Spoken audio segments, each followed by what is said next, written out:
Bisa kita pahami bersama ya, orang-orang tersebut tetap melaksanakan sholat walaupun dimanapun tempatnya. Artinya, mereka tetap memenuhi kewajiban mereka untuk sholat dan beribadah dan mengingat Allah Subhanahu wa Ta'ala. Pengertian seperti menjalankan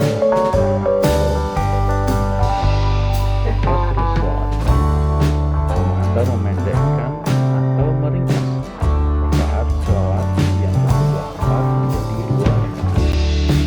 Sholat fardu yang dapat dikosor meliputi sholat zuhur, sholat asar, dan sholat isya. Kosor sholat tersebut tidak diperbolehkan.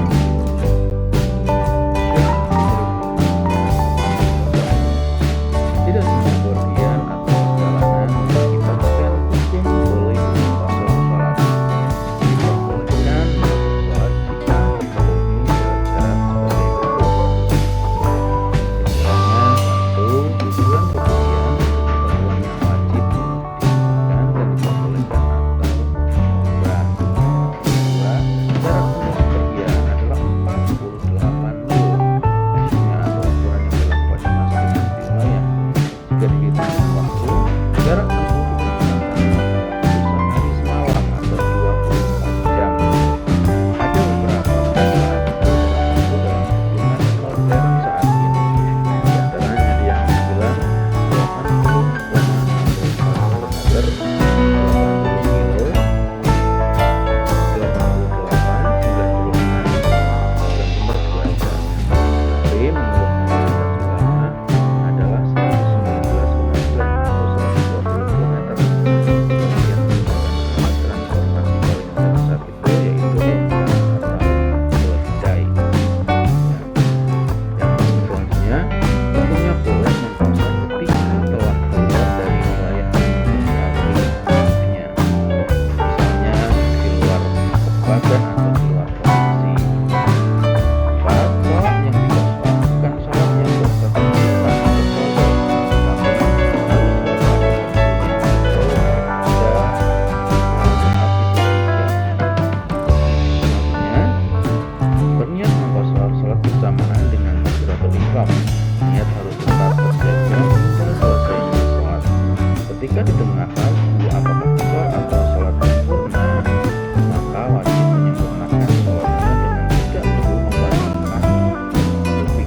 Jadi tinggal melanjutkan saja. Dan jika dilaksanakan secara berjamaah, dianjurkan tidak bermakmum pada imam yang telah kosor.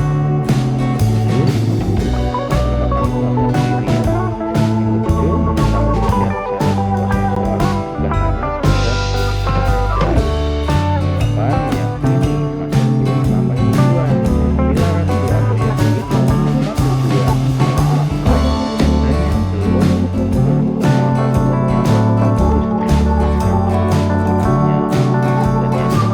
yang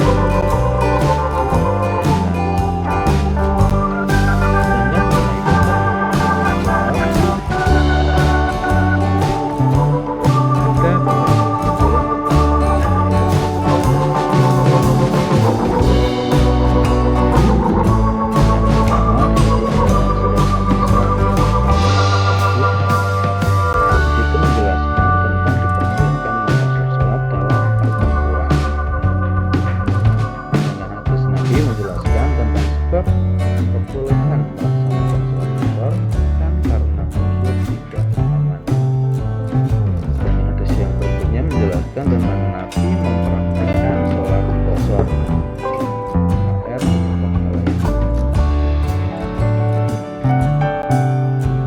Hadis dan hadis di atas merupakan dasar hukum bolehnya melaksanakan sholat qasar.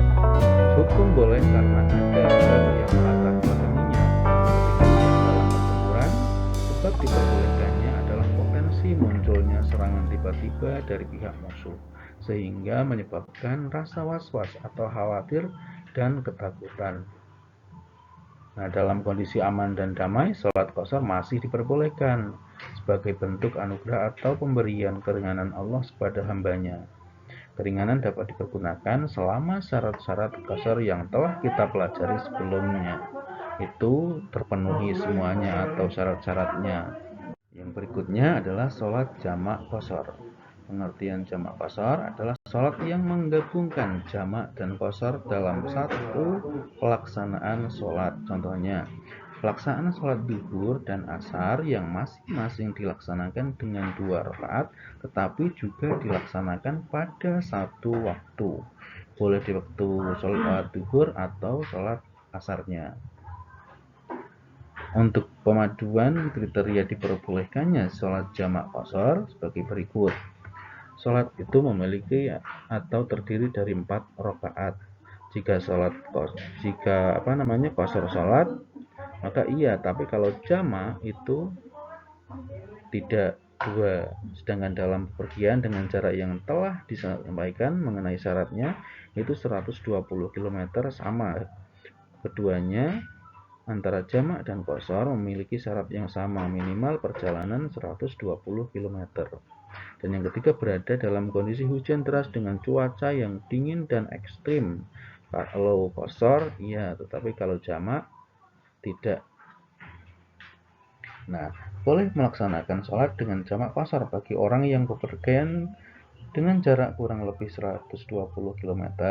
Selain itu, masing-masing sholat yang hendak dijamak qasar adalah 4 rakaat jumlahnya. Oleh karena itu, sholat yang dapat dilaksanakan dengan jamak qasar hanya sholat zuhur dan asar dalam keadaan bepergian. Lalu, bagaimana jika sholat yang hendak dilaksanakannya adalah sholat maghrib dan isya? Boleh menjamak sholat keduanya dalam satu pelaksanaan, tetapi sholat maghribnya tetap dilaksanakan secara lengkap rakaatnya, yaitu 3 rakaat. Sedangkan sholat isyanya boleh dilaksanakan dengan cara mengqasar. Mengenai tata cara jamak qasar, bagaimana kita mengerjakannya? Sama seperti dalam pelaksanaan sholat jamak dan qasar. Untuk sholat zuhur dan asar pada umumnya, perkara yang membedakannya hanya terletak pada niat pelaksanaan sholatnya saja. Contohnya di bawah ini. Yang pertama, niat sholat jamak qasar, sholat zuhur dan asar dengan jamak takdim, berarti dilaksanakan kalau sholat zuhur dan asar di waktu zuhur kalau jamak takdim. Kalau jamak takhir berarti di akhir, di asar. Nah, ini contoh yang jamak takdimnya. Usolli fardhu dhuhri qasran majmu'an ma'al asri jama'al taqdimi ma'muman lillahi ta'ala. Yang artinya, aku berniat mengqasar sholat zuhur yang dijamak dengan sholat asar dengan jamak takdim sebagai imam atau makmum hanya semata-mata karena Allah Subhanahu wa taala. Nah, setelah mengucapkan salam dalam rakaat kedua, berdiri dan berniat mengerjakan sholat asar bersamaan dengan pelaksanaan takbiratul ihram.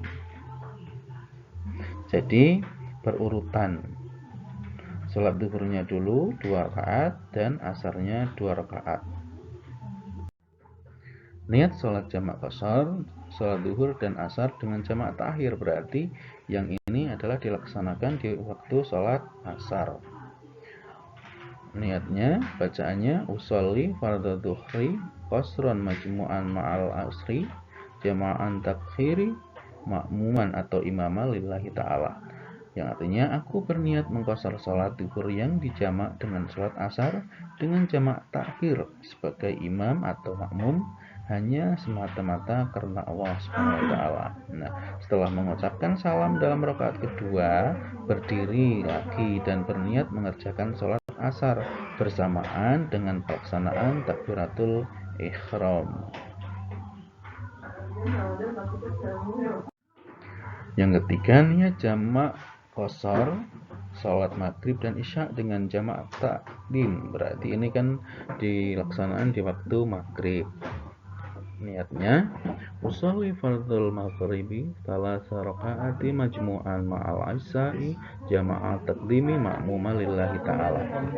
Artinya, aku berniat mengerjakan sholat maghrib 3 rakaat yang dijamak dengan sholat isya dengan jamak takdim sebagai imam atau makmum kalau misalnya sendiri. kalau misalnya jadi makmum ya, hanya semata-mata karena Allah Subhanahu wa taala. Setelah mengucapkan salam dalam rakaat ketiga, berdiri dan berniat mengerjakan sholat isya bersamaan dengan pelaksanaan takbiratul ihram. Yang punya niatnya usolli fardhu isya'i raka'ataini qasrul majmu'an ma'al asri ma'al maghribil isya'i jama'at taqdimi ma'muman lillahi ta'ala.